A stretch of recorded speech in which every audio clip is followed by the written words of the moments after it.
ಎಲ್ಲರಿಗೂ ನಮಸ್ಕಾರ. ಕಥಾವಾಚನಾಲಯಕ್ಕೆ ಸ್ವಾಗತ. ವಚನ ರಾಮಾಯಣ ಅಧ್ಯಾಯ 12 ಹನುಮಂತನ ಆತ್ಮವಿಶ್ವಾಸ. ಕಿಷ್ಕಿಂಧಾಕಾಂಡ. ಶುಕ್ಲಾಂಬರಧರಂ ವಿಷ್ಣುಂ ಶಶಿವರ್ಣಂ ಚತುರ್ಭುಜಂ ಪ್ರಸನ್ನವದನಂ ಧ್ಯಾಯೇತ್ ಸರ್ವವಿಘ್ನೋಪಶಾಂತಯೇ. ಸರಸ್ವತೀ ನಮಸ್ತುಭ್ಯಂ ವರದೆ ಕಾಮರೂಪಿಣಿ. ವಿದ್ಯಾರಂಭಂ ಕರಿಷ್ಯಾಮಿ ಸಿದ್ಧಿರ್ಭವತು ಮೇ ಸದಾ. ಗುರುಬ್ರಹ್ಮ ಗುರುರ್ವಿಷ್ಣುಃ ಗುರುರ್ದೇವೋ ಮಹೇಶ್ವರಃ. ಗುರುಃ ಸಾಕ್ಷಾತ್ ಪರಬ್ರಹ್ಮ ತಸ್ಮೈ ಶ್ರೀ ಗುರವೇ ನಮಃ. ಕೂಜಂತಂ ರಾಮ ರಾಮೇತಿ ಮಧುರಂ ಮಧುರಾಕ್ಷರಂ. ಆರುಹ್ಯ ಕವಿತಾ ಶಾಖಾಂ ವಂದೇ ವಾಲ್ಮೀಕಿ ಕೋಕಿಲಂ. ರಾಮಾಯ ರಾಮಭದ್ರಾಯ ರಾಮಚಂದ್ರಾಯ ವೇದಸೇ. ರಘುನಾಥಾಯ ನಾಥಾಯ ಸೀತಾಯ ಪತಯೇ ನಮಃ. ಸಂಪಾತಿಯಿಂದ ಸೀತೆಯ ವೃತ್ತಾಂತವನ್ನು ಕೇಳಿದ ವಾನರರು ಹರ್ಷದಿಂದ ಸಿಂಹದಂತೆ ಗರ್ಜಿಸಿದರು. ಅವರೆಲ್ಲರೂ ಸಮುದ್ರದ ಕಡೆಗೆ ಸಾಗಿದರು. ಆ ಮಹಾಸಾಗರವು ವಿಶ್ವದ ಪ್ರತಿಬಿಂಬದಂತೆ ಕಾಣಿಸಿತು. ಅವರೆಲ್ಲರೂ ಸಮುದ್ರದ ಉತ್ತರ ಭಾಗಕ್ಕೆ ನಡೆದು ಸೇರಿದರು. ಆ ಮಹಾಸಾಗರವು ವಿಶ್ವದ ಪ್ರತಿಬಿಂಬದಂತೆ ಕಾಣಿಸಿತು ಅವರಿಗೆ. ಅವರೆಲ್ಲರೂ ಸಮುದ್ರದ ನೀರಿನಲ್ಲಿ ವಿವಿಧಾಕಾರವಾದ ದೈತ್ಯಾಕಾರದ ಜಲಚರಗಳನ್ನು ನೋಡಿ ಭಯಪಟ್ಟರು. ದೊಡ್ಡ ದೊಡ್ಡ ಅಲೆಗಳನ್ನು ಗಮನಿಸಿದರು. ಅವುಗಳ ಹೊಯ್ದಾಟವನ್ನು, ಪಾತಾಳದಿಂದ ಮೇಲಕ್ಕೆ ಬಂದು ಸಂಚರಿಸುವ ರಾಕ್ಷಸರನ್ನು ಕಂಡು ಭಯಭೀತರಾದರು. ಆಕಾಶದಂತೆ ಪಾರವೇ ಇಲ್ಲದ ಸಮುದ್ರವನ್ನು ಹೇಗಪ್ಪಾ ದಾಟುವುದು ಎಂದು ಚಿಂತಾಕ್ರಾಂತರಾದರು. ಹೀಗಾದರೆ ಕಾರ್ಯವನ್ನು ಸಾಧಿಸುವುದು ಎಂತೂ ಎಂದು ತೋಚದೆ ತಲೆಯ ಮೇಲೆ ಕೈಹೊತ್ತು ಕುಳಿತರು. ವಾನರರ ಹತಾಶೆಯನ್ನು ಕಂಡು ಅಂಗದನು ಅವರಿಗೆಂದನು, ವಾನರ ಶ್ರೇಷ್ಠರೇ, ನಿರಾಶರಾಗಬಾರದು. ನಿರಾಶೆ ಎನ್ನುವುದು ದೋಷಗಳಲ್ಲೇ ದೊಡ್ಡ ದೋಷ. ನಿರಾಶೆಯು ಮನುಷ್ಯನನ್ನು ಸಾಯಿಸಿಯೇ ಬಿಡುತ್ತದೆ. ಪೌರುಷವನ್ನು ಮೆರೆಸಬೇಕಾದ ಸಂದರ್ಭದಲ್ಲಿ ನಿರಾಶೆಗೊಂಡರೆ ಆ ಪುರುಷನು ತೇಜೋಹೀನನಾಗುತ್ತಾನೆ. ಅವನು ಪುರುಷಾರ್ಥ ಸಿದ್ಧಿಸುವುದಿಲ್ಲ. ಅಷ್ಟರಲ್ಲಿ ಸೂರ್ಯಾಸ್ತವಾಗಿ ಕತ್ತಲಾವರಿಸಿತು. ರಾತ್ರಿ ಕಳೆಯಲು ಅಂಗದನು ಪುನಃ ಮಂತ್ರಿಗಳೊಡನೆ ಸಮಾಲೋಚಿಸಿದನು. ಇಂದ್ರನ ಸುತ್ತಲೂ ದೇವತೆಗಳು ನೆರೆಯುವಂತೆ ಅಂಗದನ ಸುತ್ತಲೂ ಕಪಿವೀರರು ಕುಳಿತರು. ಈಗ ಅವರಲ್ಲಿ ಉತ್ಸಾಹ ತುಂಬಿತ್ತು. ಉತ್ಸಾಹವು ಅನಿಯಂತ್ರಿತವಾಗಿತ್ತು. ಅಂಗದ ಮತ್ತು ಹನುಮಂತನ ಹೊರತಾಗಿ ಆ ವಾನರರನ್ನು ನಿಯಂತ್ರಿಸುವವರು ಬೇರೆ ಯಾರೂ ಇರಲಿಲ್ಲ. ಅಂಗದನು ಕಪಿವೃದ್ಧರನ್ನು ಗೌರವಿಸಿ ಅವರ ಅನುಮತಿಯಿಂದ ಕಪಿ ಸೈನಿಕರನ್ನು ಪ್ರಶ್ನಿಸಿದನು. ಮಹಾವೀರರಾದ ಸೈನಿಕರೇ, ನಿಮ್ಮಲ್ಲಿ ಯಾವ ಮಹಾಬಲನು ಸಮುದ್ರವನ್ನು ದಾಟಬಲ್ಲನು? ಸುಗ್ರೀವನ ಸತ್ಯಸಂಧತೆಯನ್ನು ಉಳಿಸಬಲ್ಲವನು ಯಾರು? ಯಾವ ವೀರನು 100 ಯೋಜನ ವಿಸ್ತೀರ್ಣದ ಸಮುದ್ರವನ್ನು ಲಂಘಿಸಿಯಾನು? ಈ ಎಲ್ಲ ವಾನರ ಗಣನವನ್ನು ಭಯದಿಂದ ಪಾರು ಮಾಡಬಲ್ಲವನು ಯಾರು? ಯಾರ ಪ್ರಭಾವದಿಂದ ನಮ್ಮ ಮನೆ ಹೆಂಡಿರು ಮಕ್ಕಳನ್ನು ನಾವು ಕಂಡೇವು, ಸುಖವಾಗಿ ಬಾಳಿಯೇವು. ಯಾರ ಪರಾಕ್ರಮವು ನಮ್ಮನ್ನು ರಾಮ ಲಕ್ಷ್ಮಣ ಸುಗ್ರೀವನ ಮುಂದೆ ಹೋಗಿ ನಿಲ್ಲುವಂತೆ ಮಾಡಿತು? ಈ ಸಮುದ್ರವನ್ನು ದಾಟುವುದರಲ್ಲಿ ಸಮರ್ಥನಾದವನು ಯಾರಾದರೂ ಇದ್ದರೆ ಅವನು ಮುಂದೆ ಬಂದು ನಮಗೆ ಅಭಯ ದಕ್ಷಿಣೆಯನ್ನೀಯಲಿ. ಅಂಗದನ ಮಾತನ್ನು ಕೇಳಿ ಕೋಲಾಹಲವೆಬ್ಬಿಸುತ್ತಿದ್ದ ಸೈನ್ಯ ತೆಪ್ಪಗಾಯಿತು. ಅಂಗದನು ಪುನಃ ಹೇಳಿದನು, ನೀವೆಲ್ಲರೂ ಬಲವತ್ತತೆಯಲ್ಲಿ ಶ್ರೇಷ್ಠರು. ನಿಮ್ಮ ಪರಾಕ್ರಮವು ದೃಢವಾದದ್ದು. ಪ್ರಶಸ್ತ ಕುಲದಲ್ಲಿ ಹುಟ್ಟಿದವರು, ಅನೇಕ ಸಲ ಸಮ್ಮಾನಿತರಾದವರು. ನಿಮ್ಮಲ್ಲಿ ಯಾರೊಬ್ಬರ ಗತಿಗೂ ಭಂಗವೆಂಬುದೇ ಇಲ್ಲ. ನಿಮ್ಮಲ್ಲಿ ಯಾರಿಗೆ ಎಷ್ಟರ ಮಟ್ಟಿಗೆ ಸಮುದ್ರವನ್ನು ದಾಟುವ ಶಕ್ತಿ ಇದೆಯೋ ಅದನ್ನಾದರೂ ತಿಳಿಸಿ. ಅಂಗದನ ಮಾತಿನಿಂದ ಉತ್ಸಾಹಿತರಾದ ವಾನರ ವೀರರು ಒಬ್ಬೊಬ್ಬರಾಗಿ ತಮ್ಮ ತಮ್ಮ ಸಾಮರ್ಥ್ಯವನ್ನು ವರ್ಣಿಸಲಾರಂಭಿಸಿದರು. ಮೊದಲು ಗಜನೆಂದನು, ನಾನು 10 ಯೋಜನ ದೂರ ಹಾರಬಲ್ಲೆ. ಗವಾಕ್ಷನು 20 ಯೋಜನ ಎಂದನು. ಗವಯನು 50 ಯೋಜನ ಎಂದನು. ಶರಭನದು 40 ಯೋಜನವಾದರೆ ಗಂಧಮಾದನದು 50 ಯೋಜನ. ಮೈಂದನದು 60, ದ್ವಿವಿಧನದು 70, ಸುಷೇಣನದು 80. ಜಾಂಬವಂತನೆಂದನು, ಹಿಂದೆ ನನಗೂ ಬಹುದೂರ ಹಾರುವ ಸಾಮರ್ಥ್ಯವಿತ್ತು. ಆದರೆ ಈಗ ವಯಸ್ಸಾಗಿದೆ, ಶಕ್ತಿಯು ಕುಂದಿದೆ. ಆದರೂ ರಾಮನ ಕಾರ್ಯ ನೆರವೇರಬೇಕಾಗಿದೆ. ಆದುದರಿಂದ ಈಗಿರುವ ನನ್ನ ಶಕ್ತಿಯಲ್ಲಿ ನಾನು 90 ಯೋಜನ ಹಾರಬಲ್ಲೆ. ಆದರೆ ಹಿಂದೆ ನನ್ನಲ್ಲಿ ಬಹಳ ಸಾಮರ್ಥ್ಯವಿತ್ತು. ಹಿಂದೆ ಬಲಿಚಕ್ರವರ್ತಿಯ ಯಜ್ಞಕ್ಕೆ ಆಗಮಿಸಿದ್ದ ವಿಷ್ಣುವು 3 ಹೆಜ್ಜೆಗಳ ವಿಕ್ರಮವನ್ನು ತೋರಿಸಿದಾಗ ನಾನು ಅವನಿಗೆ ಪ್ರದಕ್ಷಿಣೆ ಬಂದಿದ್ದೆ. ಆಗ ಅಂತಹ ಶಕ್ತಿ ಇತ್ತು ನನ್ನಲ್ಲಿ. ಆದರೆ ಈಗ ವಯಸ್ಸಾಗಿರುವುದರಿಂದ ಇಷ್ಟೇ ದೂರ ಹಾರಬಲ್ಲೆ ಅಷ್ಟೆ. ಆದರೆ ಇಷ್ಟರಿಂದ ಕಾರ್ಯಸಿದ್ಧಿ ಆಗದಲ್ಲ. ಆಗ ಅಂಗದನು ಹೇಳಿದನು, ನಾನೇನೋ 100 ಯೋಜನ ಹಾರಬಲ್ಲೆ, ಆದರೆ ಹಿಂದಕ್ಕೆ ಬರುವ ಸಾಮರ್ಥ್ಯವಿದೆಯೋ ಇಲ್ಲವೋ ಹೇಳಲಾರೆ. ಅದಕ್ಕೆ ಜಾಂಬವಂತನೆಂದನು, ಅಂಗದ, ನೀನು 100 ಅಲ್ಲ 1000 ಯೋಜನವನ್ನು ಕ್ರಮಿಸಬಲ್ಲೆ. ಹಿಂತಿರುಗಿ ಬರಲೂ ಸಮರ್ಥನು ನೀನು. ಆದರೆ ನೀನೀಗ ಸೇನೆಯ ಅಧಿಪತಿ. ನೀನು ನಿನ್ನ ಅಡಿಯಾಳುಗಳನ್ನು ಕಳುಹಿಸಬೇಕೇ ಹೊರತು ನಿನ್ನನ್ನು ಆಳುಗಳು ಕಳುಹಿಸುವುದು ಧರ್ಮವಲ್ಲ. ನೀನು ಈ ಕಾರ್ಯದ ಮೂಲವಿದ್ದರೆ ತಾನೇ ಮರದಲ್ಲಿ ಪುಷ್ಪ ಫಲಗಳಾಗುವುದು. ನೀನು ನಮಗೆ ಗುರುವೋ ಗುರುಪುತ್ರನೂ ಆಗಿರುವೆ. ನಿನ್ನನ್ನು ಆಶ್ರಯಿಸಿಯೇ ನಾವು ಕಾರ್ಯವನ್ನು ಸಾಧಿಸುವವರು. ಅದಕ್ಕೆ ಅಂಗದನೆಂದನು, ನಾನು ಹೋಗದಿದ್ದರೆ ಹೋಗಬಲ್ಲವರು ಬೇರೆ ಯಾರೂ ಇಲ್ಲ. ಹೀಗಿರುವಾಗ ನಮ್ಮ ಕಾರ್ಯಸಾಧನೆ ಹೇಗಾದೀತು? ಆದುದರಿಂದ ನಮಗೆ ಪ್ರಾಯೋಪೇಶ ಒಂದೇ ಗತಿ, ಅಥವಾ ನಿನಗೆ ಬೇರೇನಾದರೂ ಉಪಾಯವನ್ನು ಹೊಳೆದರೆ ಹೇಳು. ಅದಕ್ಕೆಂದನು ಜಾಂಬುವಂತ. ಅಂಗದ, ಹತಾಶನಾಗಬೇಡ. ನಮ್ಮ ಕಾರ್ಯ ಸಿದ್ಧಿಸುವುದರಲ್ಲಿ ಸಂಶಯವೇ ಬೇಡ. ಅದನ್ನು ಸಾಧಿಸಿಕೊಡುವವನು ನಮ್ಮಲ್ಲೇ ಒಬ್ಬನಿದ್ದಾನೆ.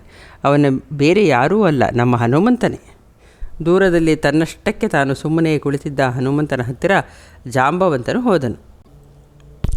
ಅನೇಕ ಸಹಸ್ರ ಸಂಖ್ಯೆಯ ಸೈನಿಕರಿರುವ ವಾನರ ಸೇನೆಯು ವಿಷಾದದಿಂದ ಕುಳಿತಿರುವುದನ್ನು ನೋಡಿ ಜಾಂಬವಂತನು ಹನುಮಂತನಿಗೆಂದನು, ವಾನರ ಲೋಕದ ವೀರನೇ, ನೀನು ಸಕಲ ಶಾಸ್ತ್ರ ವಿಶಾರದ. ಇಲ್ಲಿ ಸುಮ್ಮನೆ ಏಕಾಂತದಲ್ಲಿ ಕುಳಿತಿರುವೆಯಲ್ಲ, ಏಕೆ? ಏನು ಮಾತನಾಡುತ್ತಿಲ್ಲವಲ್ಲ? ಏನು ಕಾರಣ? ನೀನು ಸುಗ್ರೀವನಿಗೆ ಎಣೆಯಾದವನು. ತೇಜಸ್ಸಿನಲ್ಲಿ ಬಲದಲ್ಲಿ ರಾಮ ಲಕ್ಷ್ಮಣನಿಗೆ ಸಮಾನನಾಗಿರುವೆ. ಕಶ್ಯಪ ವಿನತೆಯರ ಪುತ್ರನಾದ ಗರುಡನನ್ನು ನಾನು ಕಂಡಿದ್ದೇನೆ. ಅವನು ಸಾಗರದಿಂದ ಸರ್ಪಗಳನ್ನು ಎತ್ತಿಕೊಂಡು ಹಾರುವವನು. ಮಹಾವೇಗಿ, ಮಹಾಬಲ. ಅವನ ರೆಕ್ಕೆಗಳಲ್ಲಿ ಎಷ್ಟು ಬಲವಿದೆಯೋ ಅಷ್ಟು ಬಲ ನಿನ್ನ ಭುಜಗಳಲ್ಲಿದೆ. ಪರಾಕ್ರಮ ವೇಗಗಳಲ್ಲಿ ನೀನು ಅವನಿಗಿಂತೇನೂ ಕಡಿಮೆ ಏನಿಲ್ಲ. ನಿನ್ನಲ್ಲಿ ಬುದ್ಧಿ, ತೇಜಸ್ಸು, ಸತ್ವಗಳು ವಿಶೇಷವಾಗಿವೆ. ಅವುಗಳನ್ನು ನೀನೇಕೆ ಅರಿತಿಲ್ಲ? ಅಪ್ಸರೆಯರಲ್ಲಿ ಪುಂಜಿಕಸ್ಥಲೆ ಎಂಬುವಳಿದ್ದಳು. ಅವಳು ಶಾಪದಿಂದ ವಾನರಿಯಾದಳು. ಅವಳು ಕುಂಜರನೆಂಬ ವಾನರನ ಮಗಳಾಗಿ ಹುಟ್ಟಿದಳು. ಅವಳಿಗೆ ಅಂಜನಾ ಎಂಬ ಹೆಸರಾಯಿತು. ಅವಳನ್ನು ಕೇಸರಿ ಎಂಬ ವಾನರನು ಮದುವೆಯಾದನು. ಅವಳಿಗೆ ಬೇಕಾದ ರೂಪವನ್ನು ಧರಿಸುವ ಶಕ್ತಿ ಇತ್ತು. ಒಮ್ಮೆ ಅವಳು ಮನುಷ್ಯ ರೂಪವನ್ನು ತಾಳಿ ಅಮೂಲ್ಯ ವಸ್ತ್ರಾಭರಣಗಳನ್ನು ಧರಿಸಿ ಪರ್ವತದ ತುದಿಯಲ್ಲಿ ವಿಹರಿಸುತ್ತಿದ್ದಳು. ಆಗ ವಾಯುದೇವನು ಅವಳ ಬಟ್ಟೆಯನ್ನು ಹಾರಿಸಿಬಿಟ್ಟನು. ಅವಳ ದೇಹ ಸೌಂದರ್ಯವನ್ನು ಕಂಡು ವಾಯುದೇವನು ಅವಳಲ್ಲಿ ಮೋಹಗೊಂಡನು. ಅವನು ತನ್ನ ಉದ್ದದ ತೋಳುಗಳನ್ನು ಚಾಚಿ ಅವಳನ್ನು ಅಪ್ಪಿಕೊಂಡನು. ಆಗ ದಿಗಿಲುಗೊಂಡ ಅಂಜನೆಯೂ ಎಂದಳು, ನಾನು ಏಕಪತ್ನಿ ವ್ರತಸ್ಥೆ. ಈ ವ್ರತವನ್ನು ಕೆಡಿಸಲು ಬಂದವರು ಯಾರು? ಅದಕ್ಕೆ ವಾಯುದೇವನು ಉತ್ತರಿಸಿದನು, ಮೋಹನಾಂಗಿ, ಹೆದರಬೇಡ. ನಾನು ನಿನಗೆ ಹಿಂಸೆ ಕೊಡುವುದಿಲ್ಲ. ನಾನು ವಾಯುದೇವತೆ. ನಾನು ನಿನ್ನನ್ನು ಆಲಂಘಿಸಿದುದರಿಂದ ನಿನಗೆ ಅತುಲ ಬಲಧಾಮನಾದ ಮಹಾ ತೇಜಸ್ವಿಯಾದ ಮಹಾಮೇಧಾವಿಯೂ ಆದ ಮಗನೊಬ್ಬರು ಹುಟ್ಟುವನು. ಜಿಗಿಯುವುದರಲ್ಲಿಯೂ ವೇಗದಲ್ಲಿಯೂ ಅವನು ನನಗೆ ಸಮಾನನಾಗಿರುವನು. ನಿನ್ನಮ್ಮ ನಿನಗೆ ಗುಹೆಯಲ್ಲಿ ಜನ್ಮ ಕೊಟ್ಟಳು. ನೀನು ಬಾಲಕನಾಗಿದ್ದಾಗ ಉದಯಿಸುವ ಸೂರ್ಯನನ್ನು ಕಂಡು ಅದು ಕಾಡಿನ ಹಣ್ಣೆಂದು ಭಾವಿಸಿ ಅದನ್ನು ತಿನ್ನಲೆಂದು ಆಕಾಶಕ್ಕೆ ನೆಗೆದೆ. 300 ಯೋಜನೆಗಳಷ್ಟು ದೂರ ಹೋದೆ. ಸೂರ್ಯನ ಪ್ರಖರ ತೇಜಸ್ಸಿಗೂ ನೀನು ಜಗ್ಗಲಿಲ್ಲ. ನೀನು ಮೇಲಕ್ಕೆ ಹೋಗುತ್ತಲೇ ಇದ್ದೆ. ಅದನ್ನು ನೋಡಿ ಇಂದ್ರನು ಕೋಪಗೊಂಡು ನಿನ್ನ ಮೇಲೆ ವಜ್ರಾಯುಧವನ್ನು ಎಸೆದನು. ಆಗ ನೀನೊಂದು ಬೆಟ್ಟದ ತುದಿಯ ಮೇಲೆ ಬಿದ್ದೆ. ಅದರಿಂದ ನಿನ್ನ ಎಡೆಗೆನ್ನೆಗೆ ಪೆಟ್ಟಾಗಿ ಅದು ಊದಿಕೊಂಡಿತು. ಅದಕ್ಕೆ ನಿನಗೆ ಹನುಮಾನ್ ಎಂದು ಹೆಸರಾಯಿತು. ನಿನಗೆ ಏಟಾದದ್ದನ್ನು ಕಂಡು ನಿನ್ನ ತಂದೆ ವಾಯುದೇವನೂ ಕುಪಿತನಾದನು. 3 ಲೋಕಗಳಲ್ಲಿ ಗಾಳಿ ಬೀಸುವುದನ್ನು ನಿಲ್ಲಿಸಿದನು. ದೇವತೆಗಳು 3 ಲೋಕಗಳು ಕ್ಷುಬ್ಧವಾದವು. ಎಲ್ಲರೂ ಅವನನ್ನು ಸಂಪ್ರೀತಗೊಳಿಸಿದರು. ಬ್ರಹ್ಮನು ನಿನಗೆ ವರವನ್ನೇ ಕೊಟ್ಟನು. ಯುದ್ಧದಲ್ಲಿ ಯಾವುದೇ ಶಸ್ತ್ರ ಅಸ್ತ್ರ ನಿನ್ನನ್ನು ವಧಿಸುವುದಿಲ್ಲ. ವಜ್ರಾಘಾತವನ್ನು ನೀನು ಸಹಿಸಿಕೊಂಡುದರಿಂದ ಇಂದ್ರನೂ ನಿನಗೆ ಪ್ರಸನ್ನನಾದನು. ನಿನಗೆ ಅವನು ಇಚ್ಛಾಮರಣವನ್ನು ಕರುಣಿಸಿದನು. ನೀನು ಕೇಸರಿಯ ಕ್ಷೇತ್ರ ಪುತ್ರನೂ ಮಾರುತನ ಔರಸ ಪುತ್ರನೂ ಆಗಿರುವೆ. ಇಂತಹ ನಿನ್ನ ಬಲವನ್ನು ನಾವು ವರ್ಣಿಸಬಲ್ಲೆವೇ? ನೀನು ಆಲೋಕ ಸಾಮಾನ್ಯ ಕಾರ್ಯವನ್ನು ಮಾಡಲು ಸಮರ್ಥನಾಗಿದ್ದೀಯ. ಈಗ ನಾವೆಲ್ಲರೂ ಸಾಯುವ ಸ್ಥಿತಿಗೆ ತಲುಪಿದ್ದೇವೆ. ಈಗ ನೀನೇ ನಮ್ಮನ್ನು ಉಳಿಸಬಲ್ಲೆ. ತ್ರಿವಿಕ್ರಮ ಕಾಲದಲ್ಲಿ ನಾನು 21 ಬಾರಿ ಭೂಮಿಗೆ ಪ್ರದಕ್ಷಿಣೆ ಹಾಕಿದ್ದೇನೆ. ಅಮೃತ ಮಂಥನದ ಸಮಯದಲ್ಲಿ ದೇವತೆಗಳ ಆದೇಶದಂತೆ ಔಷಧಿಗಳನ್ನು ಸಂಗ್ರಹಿಸಿದ್ದೇನೆ. ಅವುಗಳಿದ್ದುದರಿಂದಲೇ ಅಮೃತವು ಸಿದ್ಧವಾಯಿತು. ನನಗೆ ಅಂತಹ ಶಕ್ತಿ ಇತ್ತು. ಆದರೆ ಈಗ ನಾನು ಮುದುಕನಾಗಿದ್ದೇನೆ. ನನ್ನಲ್ಲಿ ಯಾವ ಪರಾಕ್ರಮವೂ ಉಳಿದಿಲ್ಲ. ಈಗ ನಮಗೆಲ್ಲ ಆಸರೆ ಎಂದರೆ ನೀನೊಬ್ಬನೇ. ಆದುದರಿಂದ ನೀನು ವಿಜೃಂಭಿಸಬೇಕಾದ ಕಾಲ ಬಂದಿದೆ. ನಿನ್ನ ಪರಾಕ್ರಮವನ್ನು ಕಾಣಲೆಂದು ಈ ವಾನರ ಸೇನೆಯು ಉತ್ಸುಕತೆಯಿಂದ ಕಾಯುತ್ತಿದೆ. ವಾನರವೀರ, ಎದ್ದೇಳು, ಮಹಾಸಾಗರವನ್ನು ಜಿಗಿದು ದಾಟು. ನಿನ್ನ ಗತಿ ಅಸೀಮವಾದದ್ದು. ಎಲ್ಲ ವಾನರರು ಹತಾಶರಾಗಿದ್ದಾರೆ. ಅವರನ್ನೇಕೆ ಉಪೇಕ್ಷಿಸುವೆ? ತ್ರಿವಿಕ್ರಮನಂತೆ ನಿನ್ನ ಪರಾಕ್ರಮವನ್ನು ಮೆರೆಸು. ಜಾಂಬವಂತನ ಪ್ರಚೋದನೆಯಿಂದ ಹನುಮಂತನಲ್ಲಿ ಆತ್ಮವಿಶ್ವಾಸ ಮೂಡಿತು. ಹನುಮಂತನು ಎದ್ದು ನಿಂತು ಎಲ್ಲ ವಾನರರಿಗೆ ಸಂತೋಷವಾಗುತ್ತದೆ ಎಂದು ತನ್ನ ದೇಹವನ್ನು ಬೃಹದಾಕಾರವಾಗಿ ಬೆಳೆಸಿದನು. ಜಾಂಬವಂತನಿಂದ ಸ್ತುತಿಸಲ್ಪಟ್ಟ ಹನುಮಂತನು ಎದ್ದು ನಿಂತು ತನ್ನ ಬಾಲವನ್ನೊಮ್ಮೆ ಬಲವಾಗಿ ನೆಲಕ್ಕಪ್ಪಳಿಸಿದನು. ಮತ್ತೆ ತ್ರಿವಿಕ್ರಮನಂತೆ ಬೆಳೆಯಲಾರಂಭಿಸಿದನು. ವೃದ್ಧ ವಾನರರು ಹೊಗಳುತ್ತಿದ್ದಂತೆ ಅವನಲ್ಲಿ ತೇಜಸ್ಸು ತುಂಬತೊಡಗಿತು. 100 ಯೋಜನೆಗಳನ್ನು ಕ್ರಮಿಸಲು ಬೇಕಾದಂತಹ ಬೃಹದಾಕಾರವನ್ನು ಹನುಮಂತನು ತಾಳಿದನು. ಅವನನ್ನು ಕಂಡ ವಾನರರ ವಿಷಾದ ಮಾಯವಾಯಿತು. ಸಂತಸದಿಂದ ಮಹಾಧ್ವನಿಯಲ್ಲಿ ಗರ್ಜಿಸಿದರು. ಹೇಗೆ ತ್ರಿವಿಕ್ರಮನ ಬೆಳವಣಿಗೆಯನ್ನು ಎಲ್ಲರೂ ವಿಸ್ಮಯದಿಂದ ನೋಡಿದರೋ ಹಾಗೆ ವಾನರರು ಹನುಮಂತನ ದೇಹ ವೃದ್ಧಿಯಿಂದ ವಿಸ್ಮಿತರಾದರು. ಬೆಳೆಯುತ್ತಿದ್ದ ಹನುಮಂತನ ಮುಖವು ಕಾದ ಬಾಣಲೆಯಂತೆ ಕೆಂಪಾಯಿತು. ಹೊಗೆಯಿಲ್ಲದ ಬೆಂಕಿಯಂತಾಯಿತು.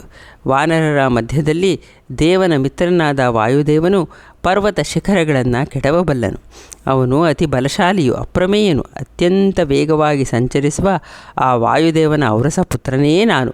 ಹಾರುವುದರಲ್ಲಿ ನೆಗೆಯುವುದರಲ್ಲಿ ನನಗೆ ಸಮಾನರಾದವರು ಯಾರೂ ಇಲ್ಲ. ಆಗಸವನ್ನು ಚುಂಬಿಸುವ ಶಿಖರವುಳ್ಳ ಮೇರು ಪರ್ವತವನ್ನು 1000 ಸಲ ಸುತ್ತಿ ಬರಬಲ್ಲೆ. ನನ್ನ ತೋಳುಗಳ ವೇಗದಿಂದ ಸಾಗರವನ್ನೇ ಅಲ್ಲೋಲ ಕಲ್ಲೋಲ ಮಾಡಬಲ್ಲೆನು. ಇಡೀ ಭೂಮಂಡಲವನ್ನು ಸಾಗರದ ನೀರಿನ ಮೇಲೆ ತೇಲಿಸಿ ಏನು. ನನ್ನ ತೊಡೆಗಳ ಮತ್ತು ಕಣಕಾಲುಗಳ ವೇಗಕ್ಕೆ ತಿಮಿಂಗಲಗಳಿರುವ ಸಾಗರವು ಉದಯಾಚಲದಿಂದ ಹೊರಟನೆಂದರೆ ಅವನನ್ನು ಅಸ್ತಾಚಲದಲ್ಲಿ ನಿಂತು ಸ್ವಾಗತಿಸಿ ಏನು. ಭೂಮಿಗಿಳಿದು ವಿಶ್ರಮಿಸದೆ ಪುನಃ ಆಕಾಶಕ್ಕೆ ನೆಗೆದೇನು. ಆಕಾಶ ಕಾಯಗಳನ್ನೆಲ್ಲ ಮೀರಿ ಹೋಗಬಲ್ಲೆ. ಪರ್ವತಗಳನ್ನು ನಡುಗಿಸಬಲ್ಲೆ. ನನ್ನ ನೆಗೆತದ ವೇಗಕ್ಕೆ ಸಮುದ್ರವೇ ನನ್ನನ್ನು ಹಿಂಬಾಲಿಸಿತು. ಲತೆಗಳ ವೃಕ್ಷಗಳ ಪುಷ್ಪಗಳು ನನ್ನ ಹಿಂದಿನಿಂದ ಬಂದಾವು. ಆಗ ಅನೇಕ ನಕ್ಷತ್ರಗಳ ಜೊತೆ ಇರುವ ಸ್ವಾತಿ ನಕ್ಷತ್ರದಂತೆ ಕಂಗೊಳಿಸಿ ಏನು. ನಾನು ಹಾರುತ್ತಾ ಹೋಗುವಾಗ ಆಕಾಶವನ್ನೇ ನುಂಗುತ್ತಾ ಹೋಗುತ್ತಿರುವೆನೋ ಎಂಬಂತೆ ಕಾಣಿಸುವುದನ್ನು ನೀವೂ ನೋಡಲಿರುವಿರಿ. ಗರುಡ ಮತ್ತು ವಾಯುವನ್ನು ಬಿಟ್ಟರೆ ನನ್ನನ್ನು ಅನುಕರಿಸಬಲ್ಲವರು ಯಾರೂ ಇಲ್ಲ.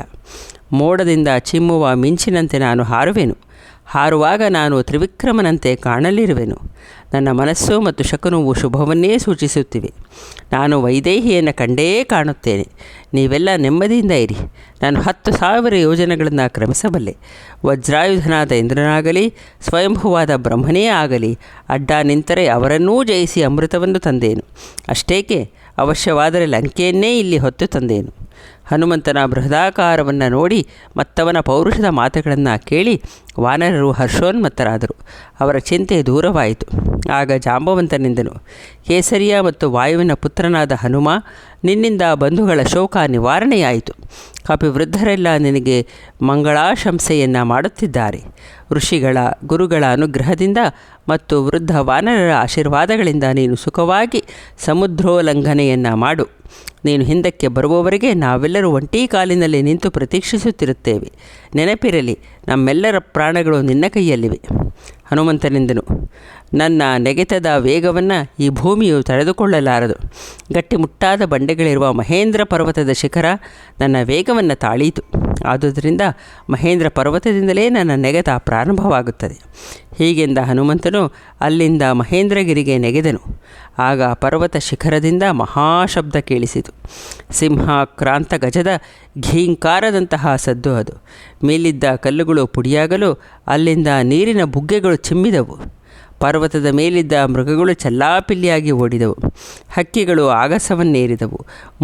ಮರಗಳು ನಡುಗಿದವು. ನಾಗ ಗಂಧರ್ವ ಮಿಥುನಗಳು ಪರ್ವತವನ್ನು ಬಿಟ್ಟೋಡಿದವು. ಬಿಲಗಳಿಂದ ಅರ್ಧ ಭಾಗ ಹೊರಬಂದು ಹೆಡೆಯೆತ್ತಿ ಬುಸುಗುಟ್ಟುತ್ತಿದ್ದ ಸರ್ಪಗಳಿಂದ ಪರ್ವತದ ತುದಿಯಲ್ಲಿ ಪತಾಕೆಗಳನ್ನು ನೆಟ್ಟಂತೆ ಕಾಣಿಸಿತು. ಮಹಾಬಲನೂ ವೇಗಶಾಲಿಯೂ ಆದ ಹನುಮಂತನು ಹೇಗೆ ಹಾರಬೇಕು ಎಂಬುದನ್ನು ನಿಶ್ಚಯಿಸುತ್ತಿದ್ದಂತೆ ಮನಸ್ಸಿನಲ್ಲಿಯೇ ಲಂಕೆಯನ್ನು ತಲುಪಿದನು. ಕಿಷ್ಕಿಂಧಾಕಾಂಡವು ಸಂಪೂರ್ಣವಾಯಿತು. ಜೈ ಶ್ರೀರಾಮ್. ಮಂಗಳಂ ಜಯ ಮಂಗಳಂ ಶುಭ ಮಂಗಳಂ ಶ್ರೀರಾಮಗೆ. ಭಾನುಕುಲದಲ್ಲಿ ಜನಿಸಿದವಗೆ ಭಕ್ತ ಜನ ಪರಿಪಾಲಗೆ. ಲೀಲೆಯಿಂದಲಿ ವಾಲಿ ನಿಗ್ರಹ ಮಾಡಿದಾವು ಪಾಲಗೆ. ಮಂಗಳಂ ಜಯ ಮಂಗಳಂ ಶುಭ ಮಂಗಳಂ ಶ್ರೀರಾಮಗೆ. ತಾಟಕೀಯ ಕೊಂದವನಿಗೆ ಘೋರಾಟವನ ಸಂಚಾರಿಗೆ. ಆಟಕೋಜ್ವಲ ಕಾಂತಿ ಶೋಭಿಪ ದಿವ್ಯ ರತ್ನ ಕಿರೀಟಗೆ. ಮಂಗಳಂ ಜಯ ಮಂಗಳಂ ಶುಭ ಮಂಗಳಂ ಶ್ರೀರಾಮಗೆ. ದಂಡಕಾರಣ್ಯಕ್ಕೆ ಪೋಗಿ ಚಂಡ ದೈತ್ಯನ ಗೆಲಿದವಗೆ. ಅಂಡ ಪಿಂಡ ಬ್ರಹ್ಮಾಂಡ ನಾಯಕ ರಾಮ ಕೋದಂಡ ರಾಮಗೆ. ಮಂಗಳಂ ಜಯ ಮಂಗಳಂ ಶುಭ ಮಂಗಳಂ ಶ್ರೀರಾಮಗೆ. ಜೈ ಶ್ರೀರಾಮ್. ಧನ್ಯವಾದಗಳು. ತಪ್ಪಿದ್ದರೆ ಕ್ಷಮಿಸಿ.